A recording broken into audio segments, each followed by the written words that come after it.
아그리파 왕 앞에서 하는 자기 변론입니다. 유대인들이 바울을 고소하고 그렇게 죽이려고 끝까지 추적하는 가운데서 로마 총독의 도움을 입어가지고, 이 총독이 베스도라는 총독이고 그 앞서 있었던 총독은 벨릭스입니다. 이 사람들은 다 역사에 나오는 사람들이에요. 역사에 다 나오는 인물. 너무 이 성경 말씀을요, 이 로마 역사하고 비춰보면은 정확하게 일치가 돼요. 바로 빌라도가 있을 때는 예수님 당시, 그로부터 지금 한 10년 정도 더 지났어요. 40년대, 50년대 초, 이때 총독이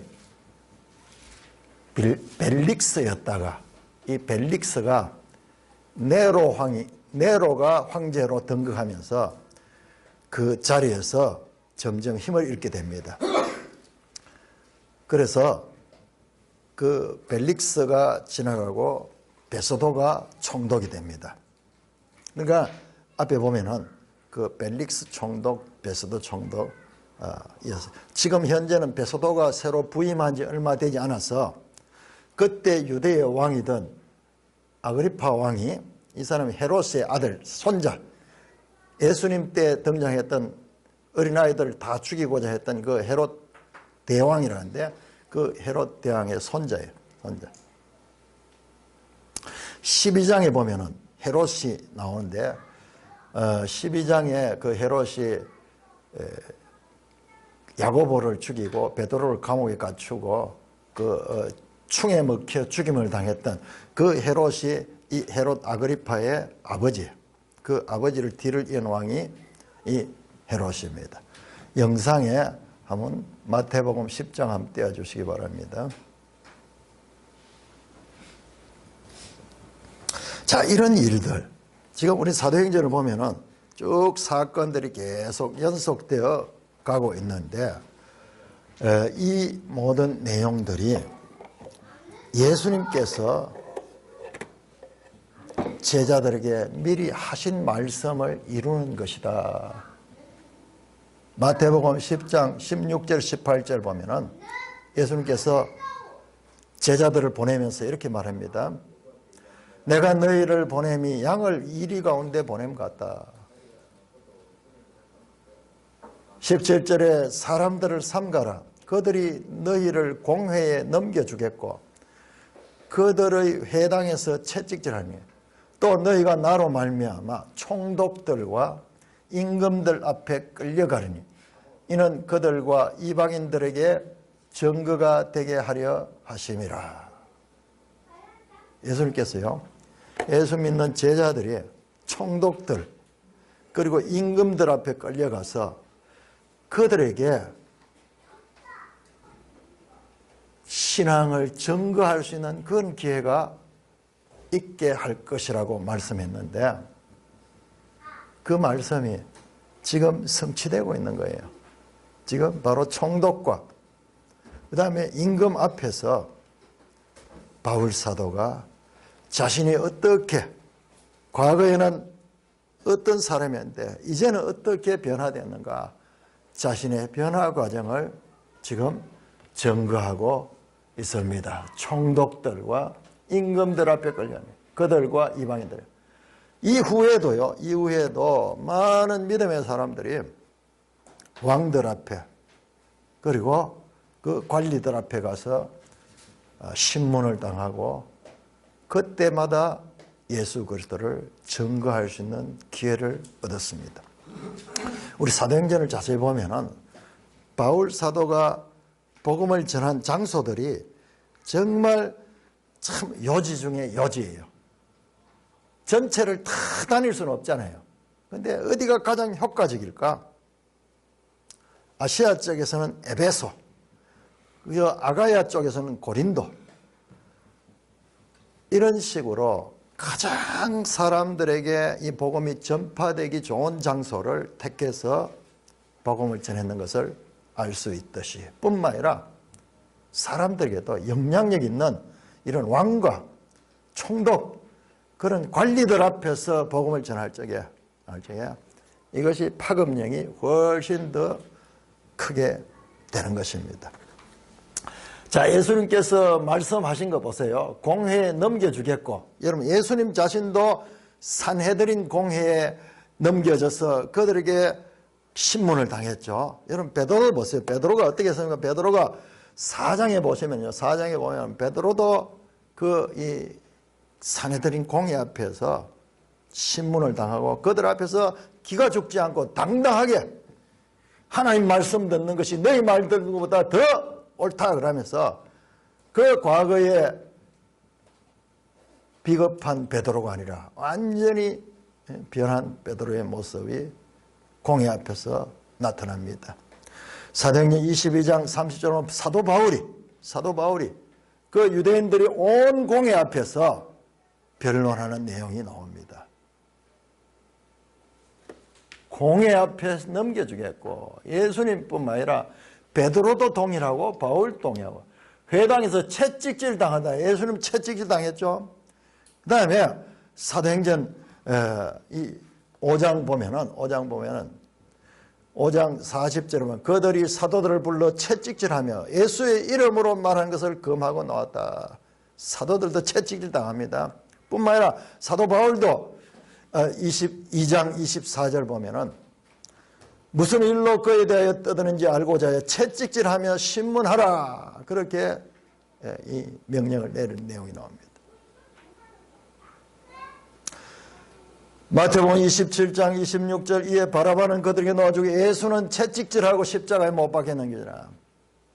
이 일들이 예수님이 하신 말씀이 1차적으로 예수님 자신이 당하시는 일이고 2차적으로는 사도가 당하고 그 다음에 바울도 오늘날 우리가 사도로 부르지만 12사도에는 들어가지 않잖아요. 바울도 동일하게 이 말씀에 이 고난에 참여하고 있는 것을 보게 됩니다. 복음서에서 빌라도 총독 앞에 끌려가신 예수님과 사도행전에서 벨릭스 총독 그리고 베스도 총독 앞에 끌려가고 아그리파 왕 앞에 서서 그리스도 사건을 증언하는 바울 사도. 자, 우리 여기서 사도행전이 어떤 책인가? 제가 지금까지 많이 강조했고 우리 교회가 많이 강조한 것은 구약 성경은 예수 그리스도를 가리키고 있다. 그렇게 말씀했죠.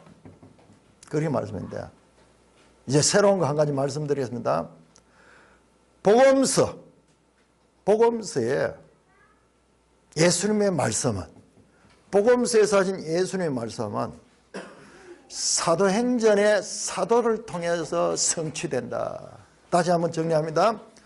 구약의 선지자들과 구약의 모세의 글과 구약의 시편은 전부 예수 그리스도를 가리키고 예수님께서는 장차 올 교회의 지도자 될 사도들의 일들을 말씀하시고 있다는 것입니다. 그래서 구약과 신약이 그리스도를 중심으로 하나가 되듯이 신약 안에서 복음서와 사도행전이 또한 이렇게 하나가 되면서 신구약 전체가 하나로 엮어지는 유기적인 관계를 확인할 수가 있습니다.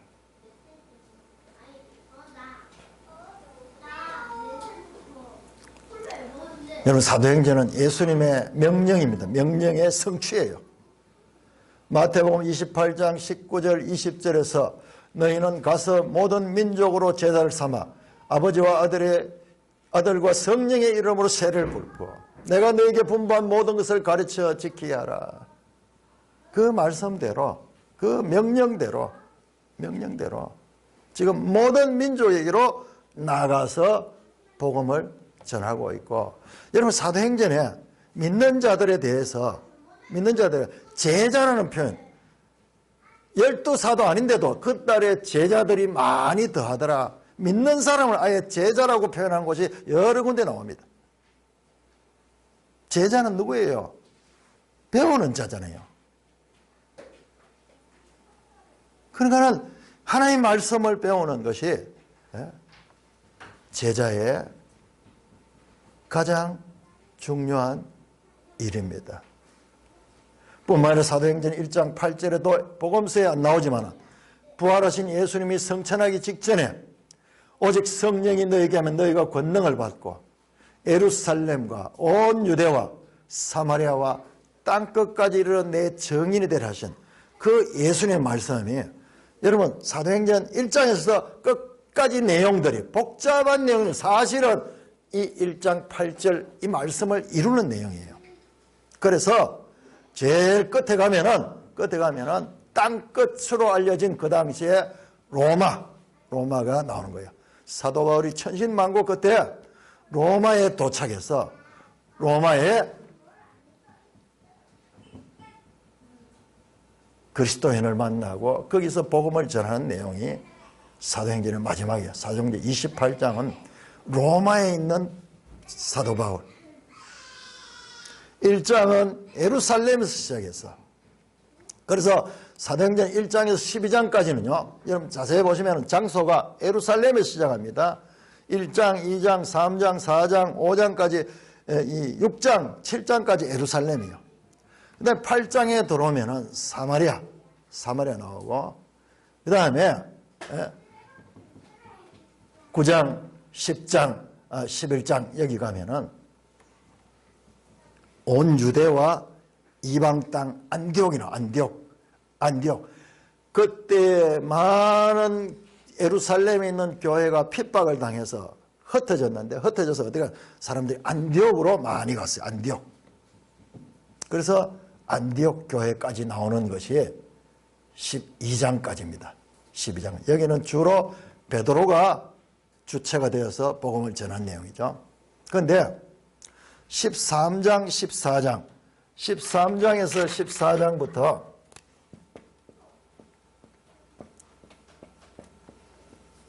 바울의 1차 전도여행. 자, 우리 지도를 한번 찾아볼까요? 359장. 자, 1차 전도여행 한번 보세요. 1차 전도여행. 자, 출발지가 어디냐 그러면 안디옥입니다. 안디옥. 이건 수리아. 그 다음에 어디로 갑니까? 구브로로 가죠. 큰 섬이죠. 구브로에서 어디로 갑니까? 구브로에서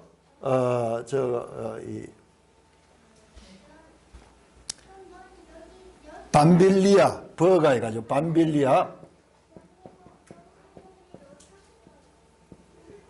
그 다음에 올라와서 비시디아 안디옥이에요. 비시디아 안디옥. 안디옥은 이름이 많다 그랬죠. 그 다음에 그 안디옥에서 어디가 이고니온을 갔다가 그 다음에 루스드라,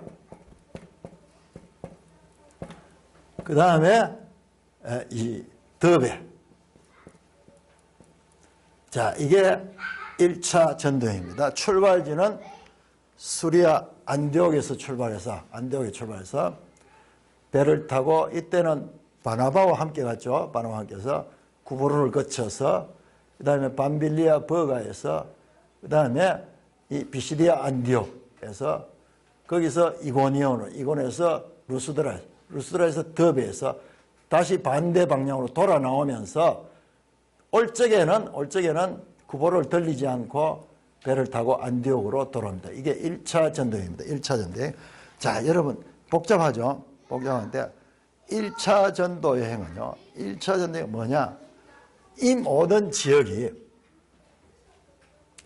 여기서부터 비시디아 안디옥부터 이 모든 지역이 하나의 이름이에요. 이게 뭐냐? 이게 갈라디아입니다. 갈라디아. 그러니까는 이 이름들은 시라 그러면은 이것은 우리로 치면 도인 거예요. 또 경상북도, 경산시, 포항시, 구미시 그러듯이 갈라디아. 그러니까 우리 편지에 갈라디아서 그러면 이걸 연상해, 이걸. 그래서 갈라디아에 있는 교회들에게 편지하노니. 여러분, 갈라디아 편지가 바로 1차 전도행 때 세웠던 그 교회예요. 그 교회. 그러니까 갈라디아 전도가 그렇게 중요합니다. 갈라디아 중에. 갈라디아 그러면은 항상 이 네 교회 지도를 보고 이 네 교회를 생각해야 합니다. 자, 그리고 2차 전도 여행이, 2차 전도 그 중간에 이제 1차 전도 여행 끝나고 할례 문제로 예루살렘 공회가 생기죠. 15장에서. 15장 36절부터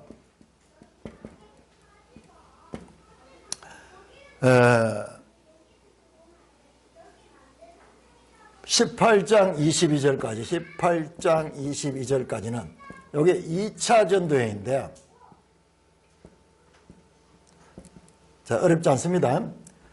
자, 2차 전도회는 어떻게 가느냐 그러면은 우리 이 지도 한번 찾아주세요. 지도책 360쪽, 361쪽이죠. 자, 2차 전도 여행은 자, 1차 전도여행 했던 이 장소를 다시 방문합니다. 이걸 스쳐 지나갑니다.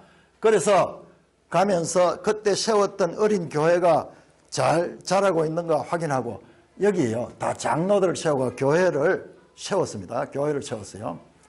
그래서 그 장로들이 교회를 관리하고 바울이 다시 한번 2차 전도여행 할 때 이 길을 돌아갑니다. 이 길로 가면서 저쪽 페이지를 열어봐 주세요. 앞쪽에 361쪽에 예. 자, 보세요. 안디옥에서 어디로 갑니까? 이렇게 올라가면서 1차 전도행 때 나왔던 더베, 그 다음에 루스드라, 이고니온, 안디옥, 비시단, 이렇게 가는 거예요. 자, 여기서 바울은 원래 성경을 자세히 보니까 원래 어디로 갔는가 하면 에베소로 가려고 그랬어. 에베소로 가려고 그랬는데 하나님께서 막으셨어요. 성령이 막고 예수의 영이 막아가지고 어디 갑니까? 여기서 올라가지고 마게도냐로 갔습니다. 마게도냐로. 그래서 2차 전도여행은 요 길을 거쳐 똑같습니다. 비시디아, 안디옥, 이고니온, 루스드라, 더베, 거꾸로 갔죠. 이번에는 뒤에서 갔으니까 더베, 루스드라, 이고니온, 비시디아, 안디옥, 즉 갈라디아 교회를 거치고 그 다음에 어디로 갔냐? 그 다음에 마게도냐로 갑니다. 자, 마게도냐 지도 한번 보세요. 마게도냐 360쪽.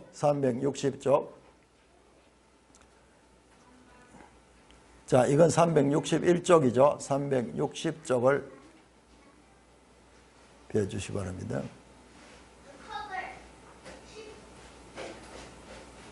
자, 여기에서 이제 이를 건너갑니다. 원래 이쪽에서 가는데 일로 건너가는 바다를 건너갑니다. 그래서 가는 곳이 여기가 마게도냐예요. 자, 마게도냐 안에는 뭐가 있느냐 하면 빌립보, 데살로니가, 그 다음에 베레아, 요 세 교회가 세워집니다. 그래서 제일 먼저 빌립보에 가서 바로 루디아, 자주장사 루디아가 그 집을 내어놓고 빌립보 교회를 셉니다. 그 다음에 거기에서 쫓겨가지고 이 빌립보에서 이 유대인들이 바울 일행을 공개해가지고 어디로 갔냐? 데살로니가 갑니다. 데살로니가 항구 도시예요. 그래서 여기에서 또 복음을 전하고 여기서 사역을 하는데 여기에 짧게 있어서 한 3주인가 이렇게밖에 안 있어서 그래 있는데 강력하게 또 유대인들이 바울 일행을 공격해가지고 거기서 피해가지고 베레아로 갑니다. 그런데 베레아에서 말씀을 전하는데 베레아 사람들은 바울의 말씀을 잘 받아들이고 성경을 통해가지고 확인하고 그렇게 해서 전도에 많은 결실이 있었는데 요 데살로니가에 있던 이 유대인들이 베레아까지 찾아와가지고 바울을 죽여요. 그래서 바울을 배를 태워가지고 어디로 보내냐 그러면 이게 아가야입니다. 아가야로 갑니다. 아가야. 자, 그래서 마게도냐에서 아가야. 자, 아가야는 뭐냐 그러면 이거는 아덴, 소위 아테네죠. 아테네. 그 다음에 고린도입니다. 고린도. 자, 이렇게 가는 것이 2차 전도여행. 그러니까 1차 전도여행 요 길을 통해 가지고 갔다가 그 다음에 마게도니아로 건너가 가지고 아가야로 갔다. 이거는 유럽. 이거는 아시아적이고, 그러니까 이게 큰 의미를 가지죠. 이제 복음이 유럽 땅에 전해지게 됐는데, 그래서 이 고린도에서 배를 타고 다시 이제 돌아옵니다. 자, 고린도에서 배를 타고 올 때 에베소를 들려가지고 그 다음에 돌아서 나옵니다. 자, 이게 2차 전도여행입니다. 3차 전도여행은 18장 23절에서 21장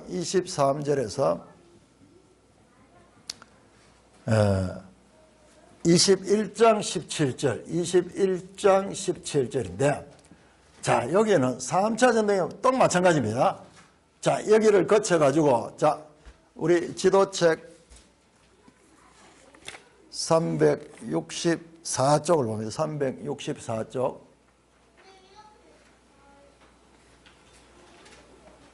자, 3차 전도여행도 마찬가지로 이렇게 옵니다. 이 갈라디아를 지나가지고 이번에 어디 갔냐 그러면요, 갈라디아를 지나가지고 바로 가는 곳이 에베소입니다. 에베소. 그래서 지난 주간도 말 3차 전도여행의 핵심은 에베소입니다. 에베소에 3년 동안, 여러분 3년 동안 있으면 엄청나죠. 여기에서 오래 있었는데, 여기에서 1년 6개월 있었는데, 여기 3년 동안 있어, 3년 동안. 그러니까, 원래 2차 전도여행 때 바울은 에베소를 가려고 그랬는데, 성령이 말려서 저 마게도를 갔다가, 3차 전도여행은 그동안 기다렸던 듯이 바로 에베소 갔어요.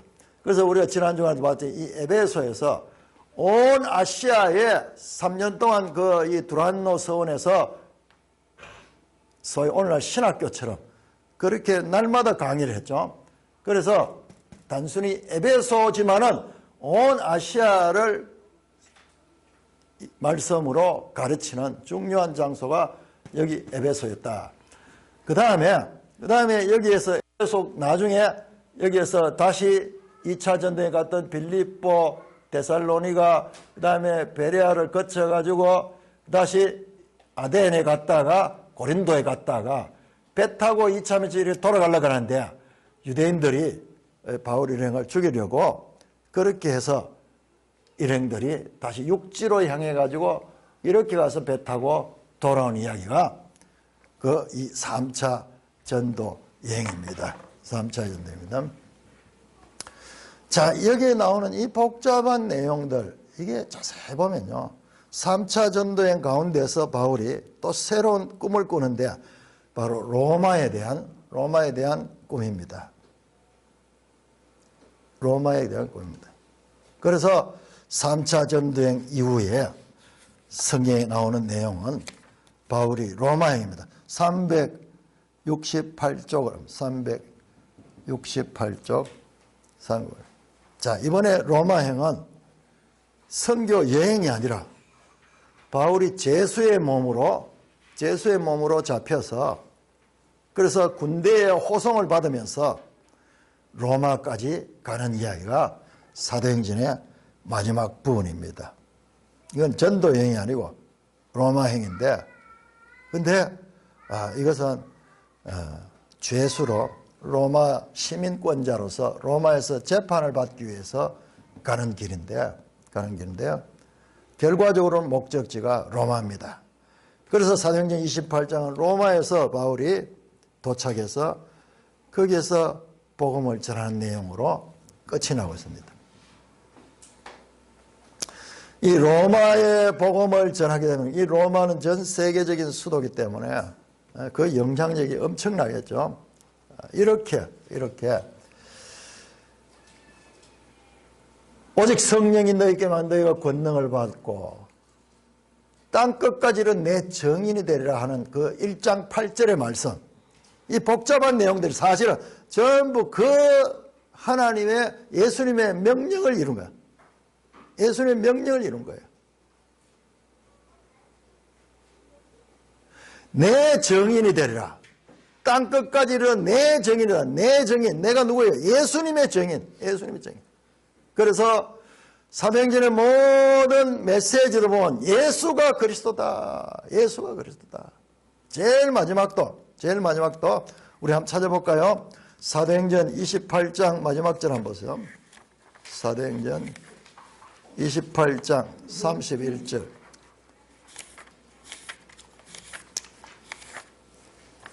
사도행전 28장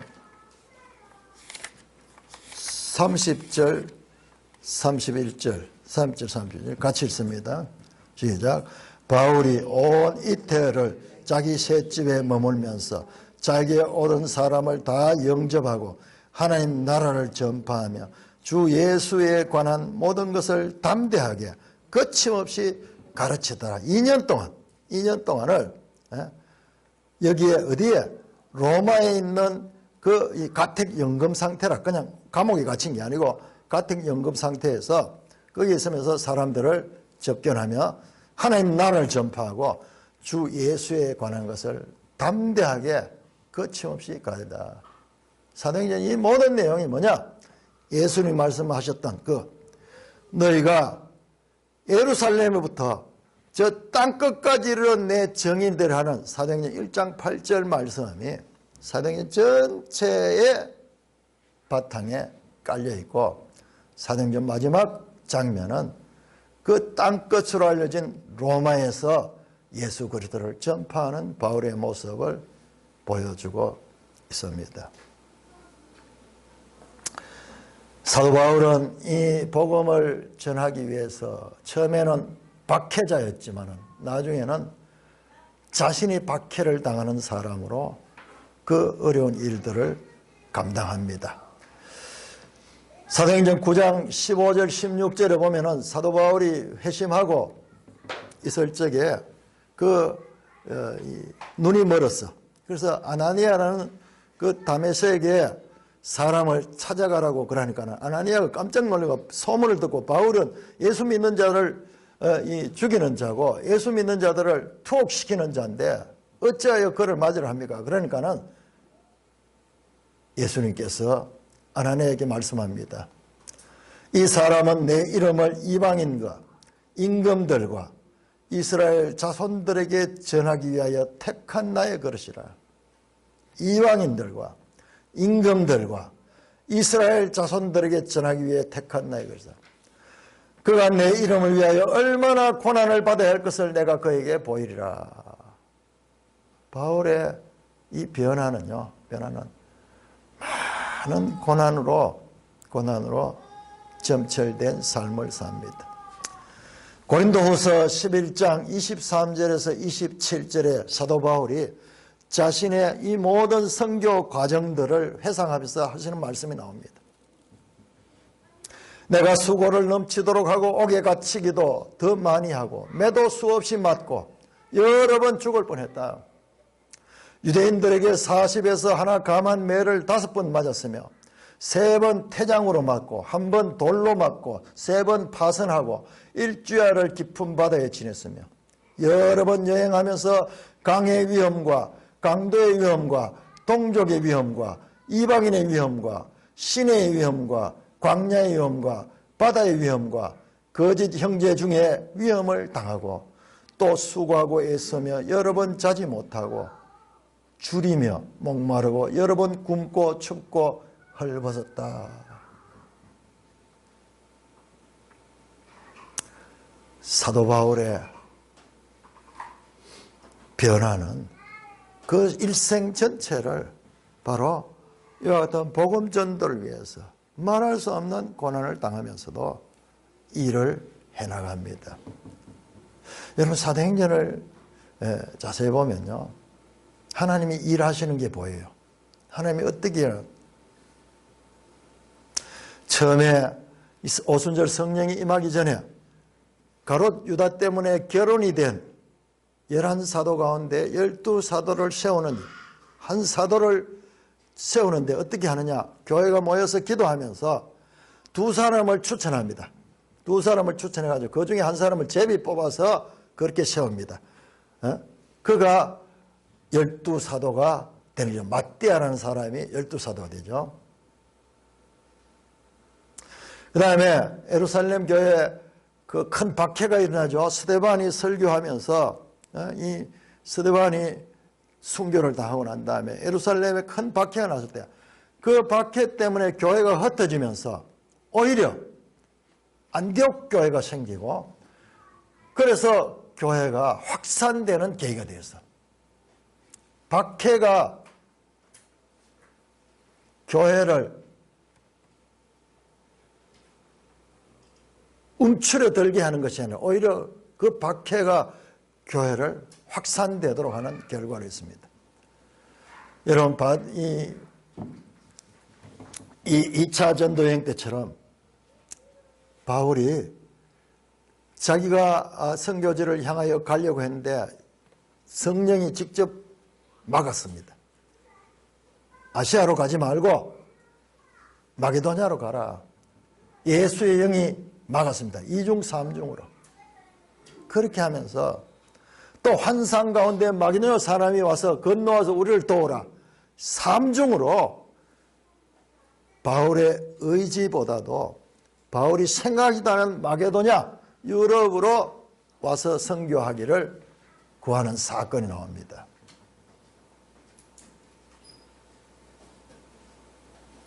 뿐만 아니라 15장에 보면 예루살렘 공회처럼 회의를 열어가지고 할례를, 이방인도 할례를 받아야 된다고 주장하는 사람들의 의견도 말하게 하고 그 다음에 거기에 반대되는 사람들의 의견도 말하게 합니다. 베드로가 대표자로 나와서 그 할례에 대한 이방인들은 할례를 받지 않아도 된다는 의견을 내죠. 민주적으로 서로 찬반 의견을 가진 자들이 자기 주장들을 발표하게 합니다. 그 다음에 최종적으로 그 예루살렘 의회 회장인 야고보가 결정을 내립니다. 상당히 민주적이요. 민주적인 토론을 거쳐서 결정을 내립니다. 이렇게 사도행전에 하나님이 일하시는 방법은 다양합니다. 직접 나타나서 말씀하실 때도 있고 때로는 사람들이 회의를 통해 가지고 그렇게 하는 경우도 있고 다양하게 나타납니다. 여러분, 전도하는 데 있어도 3장에서 성전 미문에 기적이 있죠. 성전 미문에 앉아있던 나면서부터 걷지 못하는 사람, 그 베드로와 요한이 그들을 고침으로 말미암아서 그 모든 예루살렘이 아는 나면서부터 안전병이 되어서 지나 성전을 드나드는 사람들에게 다 익숙한 그 인물이 일어나서 걷고 뛰고 하나님을 찬양하는 장면이에요. 그러니까는 예루살렘이 뒤집어지는 거예요. 누가 저렇게 했느냐? 저 베드로와 요한이 기도하니까 저렇게 됐다. 그러니까 사람들이 벌떼같이 모이고 그 앞에서 베드로가 설교합니다.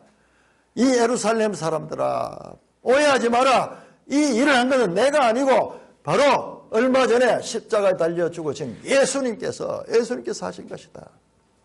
그렇게 해서 사람들이 많이 믿게 됩니다. 많이 믿게 됩니다. 그렇지만요, 사도행전 17장 보면 바울이 아덴에서 전도하는 게 나오는데 거기에는 기적이 하나도 안 나와요. 그 아덴 사람들에게 설득하고 논리적으로 철학적으로 그렇게 접근해서 설교를 하는 내용도 나옵니다. 다양하게 나타난다 이 말이에요. 늘 기적이 나타나면은 그 기적을 보고 사람들이 믿기 좋을 텐데 아덴에서는 그런 게 없어요. 그 결과도 별로 성공하지 못합니다. 수많은 사건들과 문제들과 박해와 위협과 소송과 재판 과정들과 위기를 거칩니다. 사도행전 지난주 여러분들 읽었던 내용들은 전부 재판하는 거예요. 전부 재판. 총독들 앞에서. 그 다음에 이 등장인물들도 다양합니다. 아그리파 왕, 총독, 그 다음에 백부장 고넬료, 또 뒤에 보면은 바울을 보호해주는 천부장 루시아, 공회의 대제사장들, 사두개인들, 아시아에서부터 바울을 죽이려고 추적해온 유대인들, 40명의 바울을 암살시키려 하는 특공대들, 바울을 죽기까지는 우리는 먹지 않겠다 그러면서 그런 인물들. 그 반대로 바나바, 바울을 돕고 바울이 공식적으로 안디옥 교회에 일할 수 있도록 이끌어준 바나바는, 그 다음에 빌립보 교회의 루디아, 그 다음에 고린도에서 만났던 아굴라와 브리스길라 부부, 그 다음에 루스드라의 디모데, 또 디도 등등 성경에 사도행전에 수많은 인물들이 등장하고 사라집니다. 이 모든 일들은 결과적으로 예수님의 예언이 성취된 사건이고 복음이 로마까지 전파되는 과정입니다. 우리는 사도행전 속에서 인간 역사 속에 하나님의 뜻이 구현되어가는 과정을 배웁니다. 말씀드렸듯이요, 설명 없어요. 설명 하나도 없어. 그냥 사건들을 막 기록해놨어. 근데 그냥 읽으면 사건밖에 없는데, 이거를 구약 성경이나 또는 복음서하고 연관해서 보면요, 그냥 되는 일이 아니고 철저하게 하나님의 주권적인 뜻이 이루어진 거예요. 처음에 제가 도입할 때 말씀드렸듯이 총독들과 그리고 임금들 앞에서 내 복음의 증인이 되더라, 그 말씀했듯이 이 모든 것들이 그냥 되는 게 아니에요. 실제적으로 성경의 예언의 말씀이 성취되는 겁니다. 반대로 말하면 하나님의 뜻이 어떻게 인간 역사들을 통하여 나타나는가를 배우게 되는 겁니다. 그 성경에는 그런 이야기 하나도 없어요. 하나님의 뜻이 인간 역사를 통하여 어떻게 나타나는 것을 우리가 볼 수 있습니다. 인간 세상을 향한 하나님의 일은 인간의 선택과 인간의 행동 없이 벌어지는 거. 하나님이 그냥 혼자 하는 게 아니에요. 사람들을 통해서 한다는 거예요. 바울을 대적하며 끈질기게 추적하는 유대인들처럼 인간의 욕망과 의지가 표출되는 여러 사건들 가운데도 하나님의 일이 일어나고 있으며 그 모두가 하나님의 일의 도구로 사용되고 있는 것을 보게 됩니다. 인간의 일들의 배후에는 하나님의 뜻이 있고 하나님의 일이 있습니다. 세상 사람들은 이런 것들을 모르기 때문에 하나님의 일은 무시해버리고 모든 것을 역사라는 이름으로 인간의 일들로만 살피고 그것을 역사라고 이야기하면서 역사 이야기는 하나님 없어요. 전부 인간들밖에 없어. 이와 반대로 일부 믿음이 좋다는 사람들 가운데는 인간의 일들을 부정하고 하나님의 일만 말하려고 하는 경우도 봅니다. 그러나 사도행전은 그 역사 전체를 인간 세계에서 일어나고 있는 일로 말하면서도 그 모두를 다시 하나님의 일로 보는 믿음의 시각을 가지고 있다는 것을 알 수가 있습니다. 사도행전을 따라 보면 모든 일들이 100% 사람들의 일이면서 동시에 100% 하나님의 일인 것을 알 수가 있습니다. 사랑하는 형제 자매 여러분, 우리는 지난 2달 동안 사도행전을 공부했습니다. 여러분 매일 성경을 한번 보세요. 매일 성경 앞쪽으로 한번 돌아가세요. 매일 성경 특별히 18쪽에 보시면 18쪽 이 내용들을 다시 여러분들이 한번 읽어보셔야 돼요. 성경을 다 읽고 난 다음에 다시 한번 읽어봐요. 특별히 3번 사도행전의 흐름 그 내용을 보면요, 사도행전 전체를 또 요약해놨어요. 요약해놨습니다. 한번 이 부분들을 읽으면서 사도행전을 한번 정리해주면 좋겠습니다. 2달 동안 우리 사도행전을 공부했어요. 사도행전은 성령행전으로 불릴 정도로 시작부터 성령의 역사가 강조됩니다. 우리가 한 책을 이 작은 이 사도행전 28장짜리를 2달 동안 깊이 봤고 지금 새벽 시간에는 아직까지 진도가 많이 쳐져 한 일주일 더 해야 되는데요. 정말 제가 이 사도행전을 연구를 하면서 엄청난 내용들을 발견했습니다. 시간이 없어서 그걸 설명할 수 없어요. 설명할 수. 여러분 자세히 보면요. 예수님의 일, 그 다음에 베드로의 일, 그 다음에 바울의 일이 딱 짝을 맞추고 있습니다. 딱 짝을 맞추고. 정교하게 그렇게 되어 있어요. 예수님이 죽은 자를 살렸죠. 나사로를 살리고 나인성 과부를 살렸죠. 베드로가 도르가를 살리는 내용이 나오죠. 바울이 청년 유두고를 살리는 내용이 나와요. 정교하게 이걸 딱 배치해놨어요. 예수님께서 수많은 병자들을 고치고 귀신을 쫓아냈죠.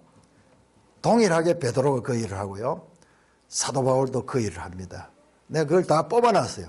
정교하게 여기 딱 예수님, 베드로, 바울이 하나로 연결되도록 사도행전을 우리에게 가르쳐주는 거예요. 그래서 사도행전이 이 복음서와 연결되어 있는 거예요. 그러니까 신약 성경도 이렇게 서로 연결이 되어 있어요. 사도행전을 시작하면서 예수님께서 말씀합니다. 너희는 몇 날이 못되어 성령으로 세례를 받으리라. 1장 5절에서 말씀하셨고 1장 8절에 성령이 너에게 임하면 너희가 권능을 받는다. 자, 이 사도행전의 오순절 성령 강림은 베드로는 요엘서를 인용해서 요엘 선지자가 말한 것이 바로 지금 이 사건이 성취된 것이다. 그렇게 말씀했죠. 저는 거기에 더하면요. 요엘뿐만 아니라 에레미야, 에스겔, 우리가 다음 달부터 이제 이 에레미야를 보면 에레미야, 이것도 이렇게 연결되어 있어요. 에레미야. 자, 에레미야 선지자가 말했던 새 언약, 에레미야서의 핵심은 새 언약이에요. 그 다음에 에스겔의 가르침의 핵심은 새 영입니다. 새 영. 새 영. 사도행전은요.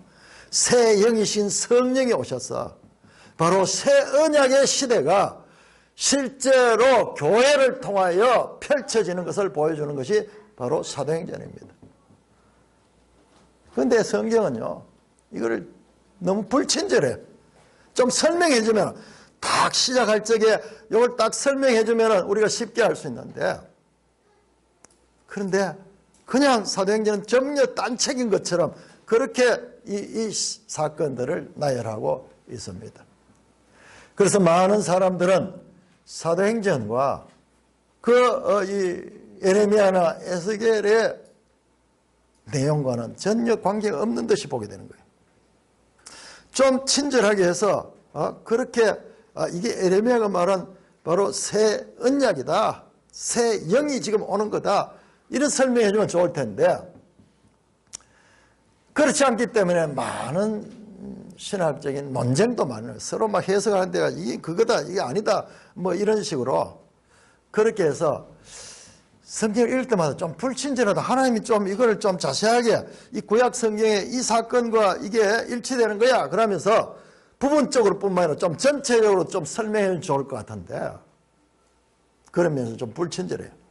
그런데 그 하나님의 불친절은 우리 생각처럼 불친절이 아니라 그 하나님의 불친절을 통해서 우리가 성경을 스스로 읽고 그 성경 속에서 보화를 우리가 찾아낼 수 있도록 기회를 주는 거예요.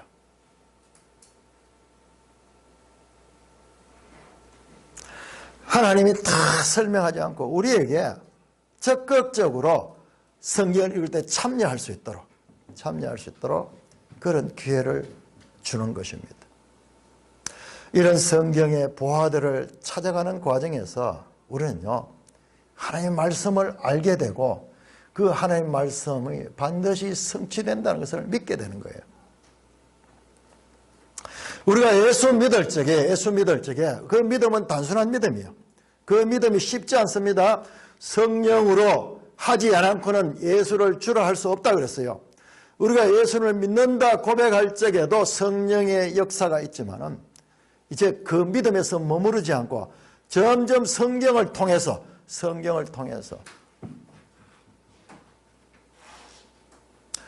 그 하나님을 알아가고 그 하나님에 대한 믿음을 가질 적에